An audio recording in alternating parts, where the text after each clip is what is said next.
कार्तिक मास महात्म्य कथा अध्याय 10। राजा पृथु बोले, हे ऋषिश्रेष्ठ नारद जी, आपको प्रणाम है। कृपया अब ये बताने की कृपा कीजिए कि जब भगवान शंकर ने अपने मस्तक की तेज को क्षीर सागर में डाला तो उस समय क्या हुआ। नारद जी बोले, हे राजन, जब भगवान शंकर ने अपना वह तेज क्षीर सागर में डाल दिया तो उस समय वह शीघ्र ही बालक होकर सागर के संगम पर बैठकर संसार को भय देने वाला रुदन करने लगा।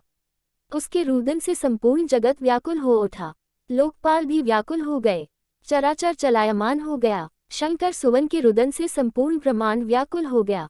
ये देखकर सभी देवता और ऋषि मुनि व्याकुल होकर ब्रह्मा जी की शरण में गए और उन्हें प्रणाम कर उनकी स्तुति करने लगे। उन सभी ने ब्रह्मा जी से कहा, हे पितामह, ये तो उन बहुत ही विकट परिस्थिति उत्पन्न हो गई है। हे महायोगिन, इसको नष्ट कीजिए। देवताओं के मुख से इस प्रकार सुनकर ब्रह्मा जी सत्यलोक से उतरकर उस बालक को देखने के लिए सागर तट पर आए।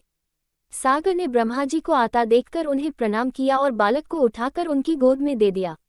आश्चर्यचकित होते हुए ब्रह्मा जी ने पूछा, हे सागर, यह बालक किसका है, शीघ्रतापूर्वक कहो। सागर विनम्रतापूर्वक बोला, प्रभो, ये तो मुझे ज्ञात नहीं है, परंतु मैं इतना अवश्य जानता हूँ कि यह गंगा सागर के संगम पर प्रकट हुआ है। इसलिए हे जगत गुरु, आप इस बालक का जात कर्म आदि संस्कार करके इसका जातक फल बताए। नारद जी राजा पृथु से बोले, सागर ब्रह्मा जी के गले में हाथ डालकर बार बार उनका आकर्षण कर रहा था। फिर तो उसने ब्रह्मा जी का गला इतनी जोर से पकड़ा कि उससे पीड़ित होकर ब्रह्मा जी की आंखों से अश्रु टपकने लगे। ब्रह्मा जी ने अपने दोनों हाथों का जोर लगाकर किसी प्रकार सागर से अपना गला छुड़वाया और सागर से कहा, हे सागर, सुनो, मैं तुम्हारे इस पुत्र का जातक फल कहता हूँ। मेरे नेत्रों से जो ये जल निकला है, इस कारण इसका नाम जलंधर होगा।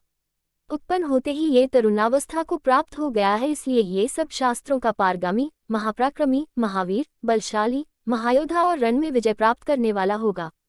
यह बालक सभी दैत्यों का अधिपति होगा। ये किसी से भी पराजित न होने वाला तथा भगवान विष्णु को भी जीतने वाला होगा। भगवान शंकर को छोड़कर यह सबसे अवध्य होगा। जहाँ से इसकी उत्पत्ति हुई है ये वहीं जाएगा। इसकी पत्नी बड़ी पतिव्रता, सौभाग्यशालिनी, सर्वांग सुंदरी, परम मनोहर, मधुर वाणी बोलने वाली तथा शीलवान होगी।